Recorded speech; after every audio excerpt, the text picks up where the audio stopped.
এবার মেয়েটা ভাবতেছিল আমার বাবা হয়তো আমাকে আদর করবে, মহব্বত করবে, কিন্তু না না, ওই নিষ্ঠুর পাষাণ বাবা ঘাড় ধাক্কা দিয়ে ওই কচি বাচ্চা মেয়েটাকে ওই গর্তের মধ্যে ফেলে দিল। যখন গর্তের মধ্যে ফেলে দিয়েছে, এবার ওই মেয়েটার অঝরে কান্না শুরু হয়ে গেছে। বারবার ডাক দিয়ে বলতেছে, রে বাবা,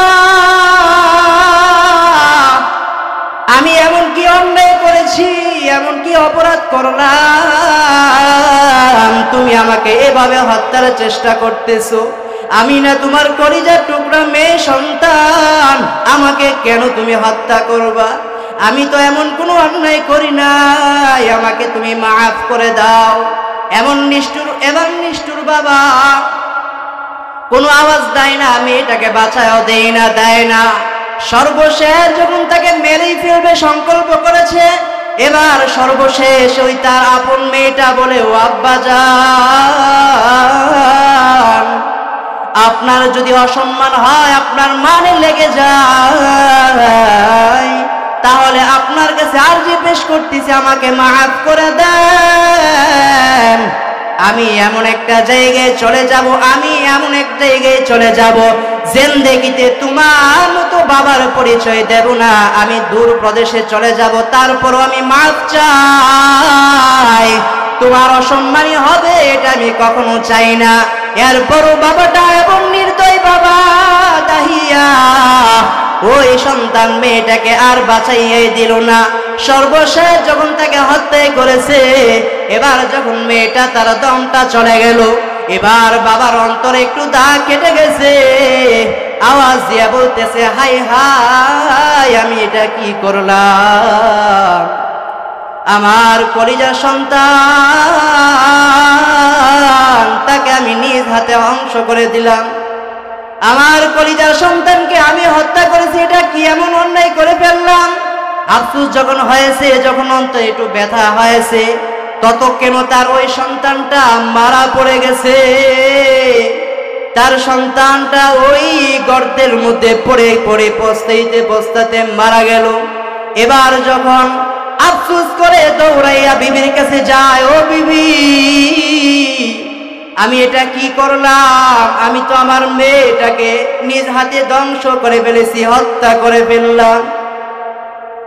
এই আওয়াজ যখন দিয়েছে, বিবি বলতেছে, ও স্বামী আমার, তোমার পায়ে হাত রেখে বলি, আমার ওই কন্যা সন্তানকে আমার কাছে ফিরাইয়া দাও। কেন তুমি আমাকে মিথ্যার ছলনা দিয়া নিয়ে চলে গেলা? যদি আমার কাছে রাখিয়ে যাইতাম, আমার সন্তানকে নিয়ে আমি দূর প্রদেশে চলে যাইতাম, এরপরও তোমার কাছে আমার মেয়েটাকে দিতাম না। তুমি বাবা হইয়া এই কাজ কেমনে করলা? এবার দাহিয়ার অন্তরে যখন ভয়, নিজের হাতে আমার সন্তানকে হত্যা করছি, দৌড়াইয়া নবীর কাছে চলে গেলেন। ও নবীজি, আমাকে আপনি একটা পথ বাতলায়া দেন, আমি তো আমার কন্যা সন্তান,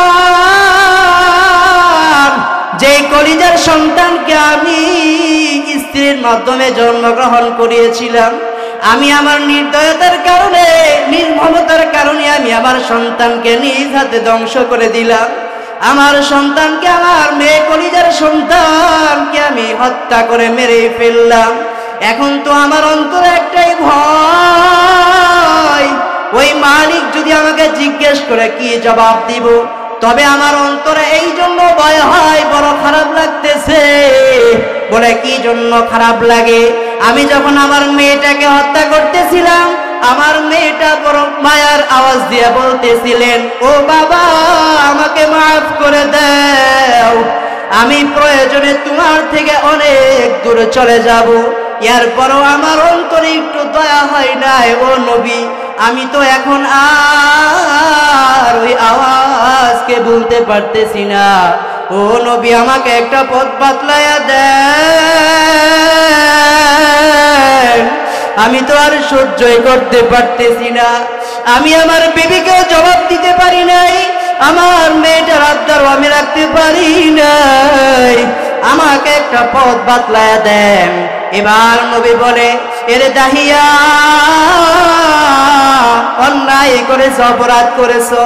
আমার আল্লাহ বারবার ডাক দেয়, ও বান্দা, যতই অন্যায় করো না কেন, অপরাধ করো না কেন, আমি তো অনেক বড় বড় অন্যায়কারীকেও মাফ করে দিয়েছি। দাহিয়াকে এবার আল্লাহ নবী দৌড়াইয়া পাঠায়, যাও যাও, নিজের অন্যায়ের কারণে নিজের মেয়েটাকে কেমনে হত্যা করেছ, অন্তরে কি একটু ভয় হয় নাই? অন্তরে কি একটু ভয় হয় নাই? মায়া লাগে না? এমন নির্দয়তা কেমন হয়েছে? তওবা করে আল্লাহর কাছে মাফ চাও, আল্লাহ যদি মাফ করে মাফ পাওয়া যাইবা। এবার যখন তওবার জন্য রওনা হয়ে গেছে, তওবা করে করে মালিক ডেকে বলে, রে মালিক, বুঝতেই পারি না আমি এমন হত্যার মতো অন্যায় করে ফেলছি, আপনি আমাকে মাফ করে দেন, আর জিন্দেগিতে এমন কোন গুনাহের কাজ করব না, এমন অন্যায় করব না। ও আল্লাহ, আপনি যদি মাফ না করেন আমাকে কেউ মাফ করতে পারবে না, মেহেরবানি করে মাফ করে দেন। এই জিন্দেগিতে কত অন্যায় করেছি মালিক, তুমি তো আমাকে, তুমি এই অন্যায় করার কারণে কখনো বাতাস বন্ধ করো নাই, জমিনে খানার আয়োজন বন্ধ করো নাই। ও দয়ার আল্লাহ, আপনি তো আমাকে বড় আদর দিয়ে, চাদর দিয়ে ঢাইকা রাখছেন, আপনি আমাকে আদর দিয়া চাদর ঢাইকা রাখছেন, এরপরও আমাকে কখনো অপমান অপদস্থ করেন নাই। মা বা'দু ফাআউযু বিল্লাহি মিনাশ শাইতানির রাজীম। বিসমিল্লাহির রাহমানির রাহিম। قل يا عبادي الذين أسرفوا على أنفسهم لا تقنطوا من رحمة الله إن الله يغفر الذنوب جميعا إنه هو الغفور الرحيم. وقال النبي صلى الله عليه وآله وسلم التائب ذنبي كمن لا ذنب له أو كما قال عليه الصلاة والسلام. صدق الله مولانا العظيم وصدق رسوله النبي الكريم ونحن على ذلك من الشاهدين والشاكرين والذاكرين والحمد لله رب العالمين. الحمد لله. আল্লাহ রব্বুল আলামিনের দরবারে অসংখ্য শুকর, যে রব্বুল আলামিন আপনাকে আমাকে অত্যন্ত মহাব্বত করে ভালোবেসে উম্মুল কুরা কওমি মহিলা মাদ্রাসা কর্তৃক আয়োজিত বার্ষিক মাহফিলে উপস্থিত হওয়ার তৌফিক দান করেছেন। আজ 4 ডিসেম্বর 2024 মহতি মাহফিলের সম্মানিত প্রধান মেহমান, প্রধান আকর্ষণ, সভাপতি, বিশেষ অতিথিবৃন্দ, সকলের প্রতি শ্রদ্ধা রেখে আলোচনার দিকে আগানোর চেষ্টা করছি। আল্লাহ রাব্বুল আলামিন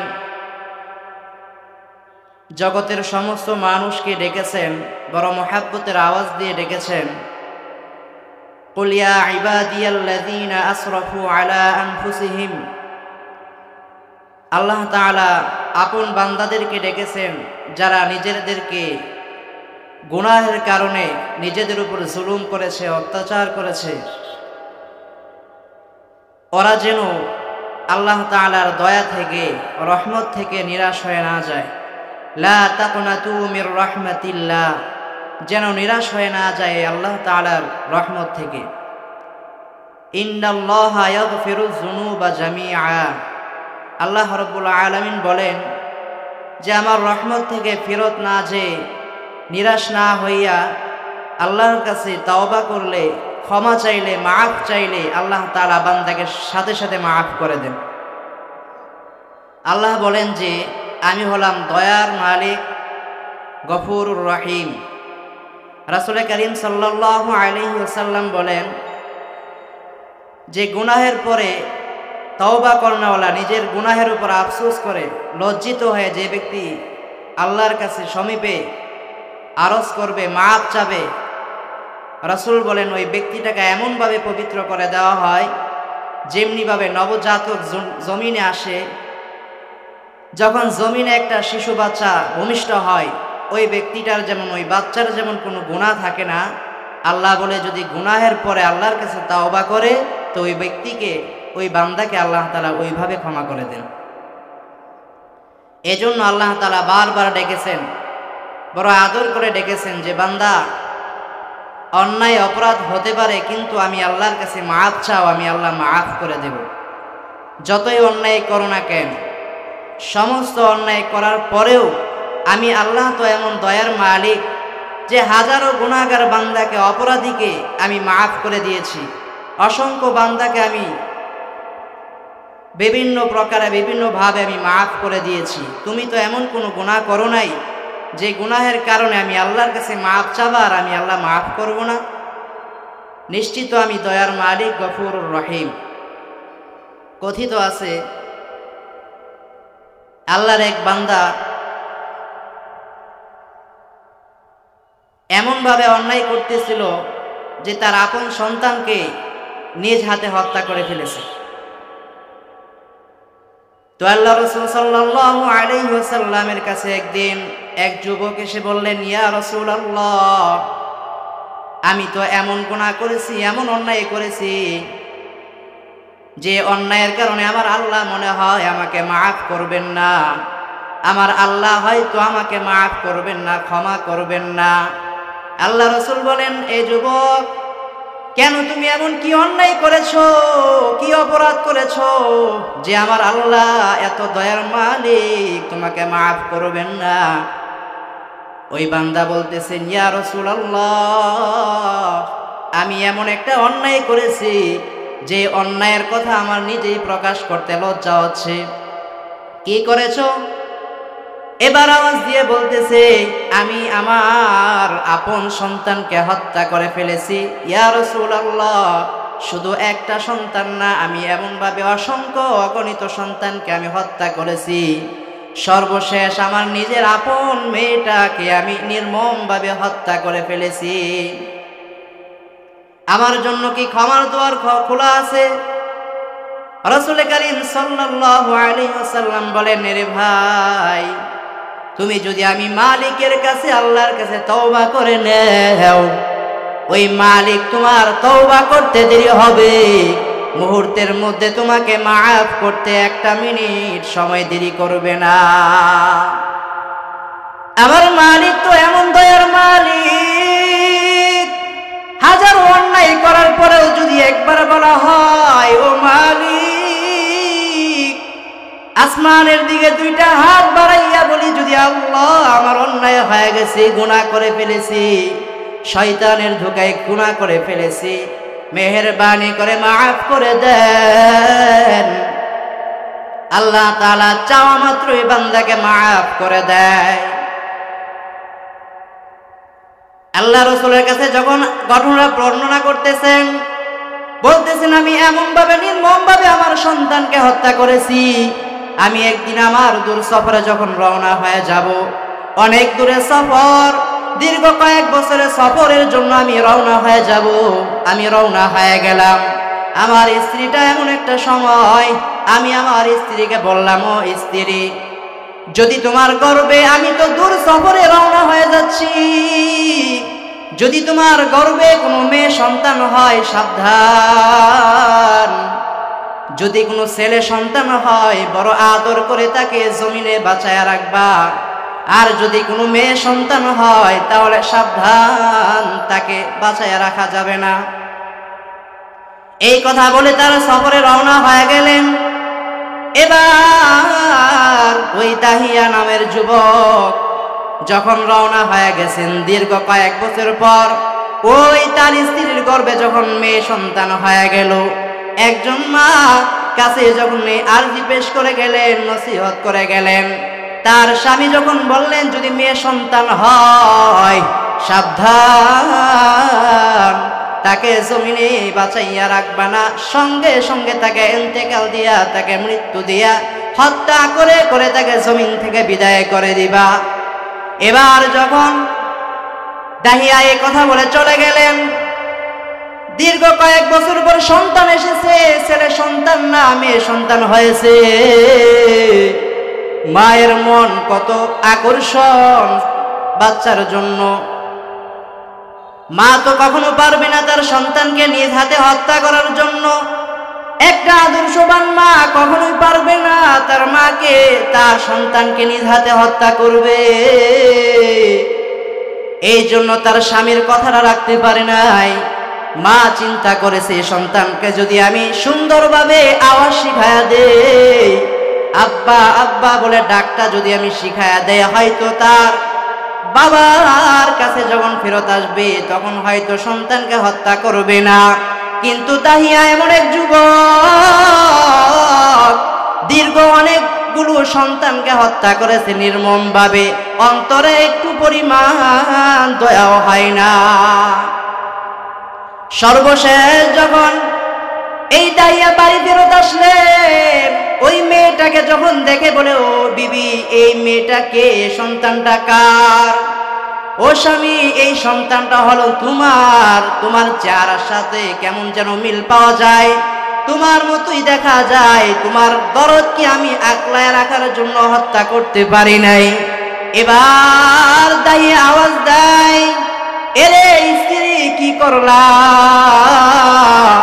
এতবার আমি বলেছি যে মেয়ে সন্তান যদি জমিষ্ঠ হয় তাকে জমিনে রাখা যাবে না, আমার তো কপাল পুড়ে যাবে, আমি জমিন থেকে, আমি রুম থেকে বের হতে পারবো না, এলাকার মানুষ আমাকে লাপাত্তা করবে, অসম্মান করবে, কেন তাকে তুমি বাঁচায়া রাখলা? এবার যখন আব্বু আব্বু বলে ডাক দেয়, ওই বাবার অন্তরটা শীতল হয় না। একটা ছলে বলে হত্যা করবে, এই জন্য স্ত্রীকে বলে, ও স্ত্রী আমার মেয়েটাকে তুমি সুন্দরভাবে সাজায়া দাও, তাকে আমি নিয়ে একটু ঘুরতে যাই। ঘুরতে যাওয়ার পর এক জায়গায় যাইয়া ওই স্ত্রীকে, ওই বাচ্চাটাকে নিয়ে যাইয়া কুদাল সহকারে নিয়ে তাকে হত্যার জন্য চেষ্টা করতেছে, গর্ত খনন করতেছে। বাবার দিকে তাকাইয়া বলে, ও বাবা আমার, তুমি এমন কেন এত কষ্ট করতেছো, এই গর্ত কেন খনন করতেছো? এবার ওই মেয়েটার আওয়াজ যখন পাইছে, বাবার মনটা বড় নরম হয় না, দাহিয়ার অন্তরটা নরম হয় না, দাহিয়ার অন্তরটা নরম হয় না। এবার যখন মেয়েটার আওয়াজ হয়, ও বাবা তুমি এত কষ্ট কেন করতেছো? শ্রমিক নিয়ে যদি তুমি এই গর্ত খনন করতে এত কষ্ট হতো না। এর যুবক ভাইরা সব সময় তাকায় দেখবেন, একটা মেয়ে সন্তান বাবার দিকে আকৃষ্ট হয়, বাবাকে মেয়েরা এত পরিমাণ ভালোবাসে, এত পরিমাণ মহাব্বত করে, একটা ছেলে সন্তান এতটাও মহাব্বত করতে চায় না, ভালোবাসতে চায় না। কিন্তু মেয়েরা মায়ের প্রতি আকর্ষণ হয়, বাবাকেও বড় ভালোবাসে। এবার যখন এই মেয়েটা দাহিয়া বাবা বলে রাখতেছে, ও বাবা কেন এত কষ্ট করতেছো? আওয়াজ দেয়, চুপ করে বসে থাকো এখানে। গর্তটা যখন খোঁড়া হয়ে গেছে, এবার তাকে ওই মেয়েটাকে নির্মমভাবে হত্যা করবে। বাবা যখন সংকল্প করে ফেললো, হঠাৎ করে বলে, ও বাবা, ও আম্মা জান, আমার কাছে তুমি ফেরত আসো, আমার কাছে চলে আসো। এবার মেয়েটা ভাবতেছিল আমার বাবা হয়তো আমাকে আদর করবে, মহাব্বত করবে, কিন্তু না না, ওই নিষ্ঠুর পাষাণ বাবা ঘাড় ধাক্কা দিয়ে ওই কচি বাচ্চা মেয়েটাকে ওই গর্তের মধ্যে ফেলে দিল। যখন গর্তের মধ্যে ফেলে দিয়েছে, এবার ওই মেয়েটার অঝরে কান্না শুরু হয়ে গেছে। বারবার ডাক দিয়ে বলতেছে, রে বাবা আমি এমন কি অন্যায় করেছি, এমন কি অপরাধ করলাম তুমি আমাকে এভাবে হত্যার চেষ্টা করতেছো? আমি না তোমার কলিজার টুকরা মেয়ে সন্তান, আমাকে কেন তুমি হত্যা করবা? আমি তো এমন কোনো অন্যায় করি নাই, আমাকে তুমি মাফ করে দাও। এমন নিষ্ঠুর বাবা কোনো আওয়াজ দেয় না, মেয়েটাকে বাঁচাও দেয় না। সর্বশেষ যখন তাকে মেরেই ফেলবে সংকল্প করেছে, এবার সর্বশেষ ওই তার আপন মেয়েটা বলে, ও আব্বাজান, আপনার যদি অসম্মান হয়, আপনার মানে লেগে যায়, তাহলে আপনার কাছে আরজি পেশ করতেছি, আমাকে মাফ করে দেন। আমি এমন একটা জায়গায় চলে যাব জিন্দেগিতে তোমার মতো বাবার পরিচয় দেব না। আমি দূর প্রদেশে চলে যাব, তারপরও আমি মাফ চাই। তোমার অসম্মানী হবে এটা আমি কখনো চাই না। এরপরও বাবাটা এবং নির্দয় বাবা দাহিয়া ওই সন্তান মেয়েটাকে আর বাঁচাইয়াই দিল না। সর্বশেষ যখন তাকে হত্যা করেছে, এবার যখন মেয়েটা তার দমটা চলে গেল, এবার বাবার অন্তরে একটু দাগ কেটে গেছে। আওয়াজ দিয়া বলতেছে, হাই হাই, আমি এটা কি করলাম? আমার কলিজার সন্তান, তাকে আমি নিজ হাতে ধ্বংস করে দিলাম। আমার কলিজার সন্তানকে আমি হত্যা করেছি, এটা কি এমন অন্যায় করে ফেললাম? আফসোস যখন হয়েছে, যখন অন্তরে একটু ব্যথা হয়েছে, ততক্ষণ তার ওই সন্তানটা মারা পড়ে গেছে। তার সন্তানটা ওই গর্তের মধ্যে পড়ে পস্তাতে মারা গেল। এবার যখন আফসোস করে দৌড়াইয়া বিবির কাছে যায়, ও বিবি, আমি এটা কি করলাম? আমি তো আমার মেয়েটাকে নিজ হাতে ধ্বংস করে ফেলেছি, হত্যা করে ফেললাম। এই আওয়াজ যখন দিয়েছে, বিবি বলতেছে, ও স্বামী আমার, তোমার পায়ে হাত রেখে বলি, আমার ওই কন্যা সন্তানকে আমার কাছে ফিরাইয়া দাও। কেন তুমি আমাকে মিথ্যার ছলনা দিয়া নিয়ে চলে গেলা? যদি আমার কাছে রাখিয়ে যাইতাম, আমার সন্তানকে নিয়ে আমি দূর প্রদেশে চলে যাইতাম, এরপরেও তোমার কাছে আমার মেয়েটাকে দিতাম না। তুমি বাবা হইয়া এই কাজ কেমনে করলা? এবার দাহিয়ার অন্তরে যখন ভয়, নিজের হাতে আমার সন্তানকে হত্যা করছি, দৌড়াইয়া নবীর কাছে চলে গেলেন। ও নবীজি, আমাকে আপনি একটা পথ বাতলায়া দেন। আমি তো আমার কন্যা সন্তান, যে কলিজার সন্তানকে আমি স্ত্রীর মাধ্যমে জন্মগ্রহণ করিয়েছিলাম, আমি আমার নির্দয়তার কারণে, নির্মমতার কারণে আমি আমার সন্তানকে নিজ হাতে ধ্বংস করে দিলাম। আমার সন্তানকে, আমার মেয়ে কলিজার সন্তানকে আমি হত্যা করে মেরে ফেললাম। এখন তো আমার অন্তরে একটাই ভয়, ওই মালিক যদি আমাকে জিজ্ঞেস করে কি জবাব দিব? তবে আমার অন্তরে এই জন্য ভয় হয়, বড় খারাপ লাগতেছে। বলে, কি জন্য খারাপ লাগে? আমি যখন আমার মেয়েটাকে হত্যা করতেছিলাম, আমার মেয়েটা বড় মায়ার আওয়াজ দিয়ে বলতেছিলেন, ও বাবা, আমাকে মাফ করে দাও, আমি প্রয়োজনে তোমার থেকে অনেক দূরে চলে যাব। এরপরও আমার অন্তরে একটু দয়া হয় নাই। ও নবী, আমি তো এখন আর ওই আওয়াজকে বলতে পারতেছি না। ও নবী, আমাকে একটা পথ বাতলায়া দেন, আমি তো আর সহ্যই করতে পারতেছি না।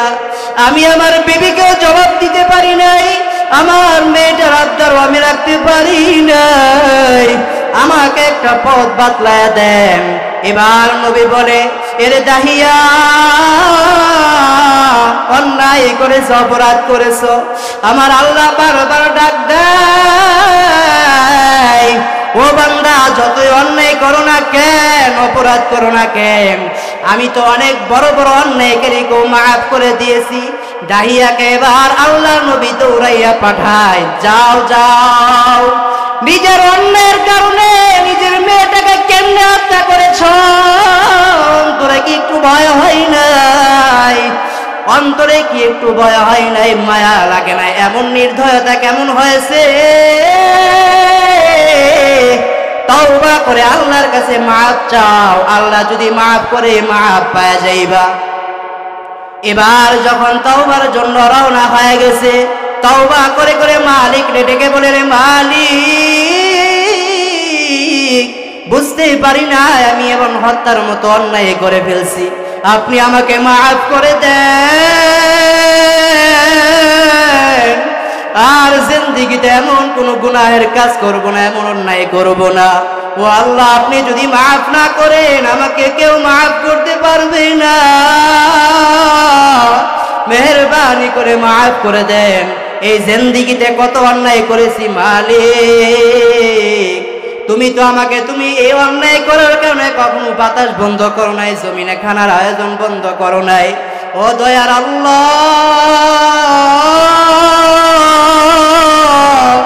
আপনি তো আমাকে বড় আদর দিয়ে চাদর দিয়ে ঢাইকা রাখছেন, আপনি আমাকে আদর দিয়া চাদর ঢাইকা রাখছেন, এরপরও আমাকে কখনো অপমান অপদস্থ করেন নাই।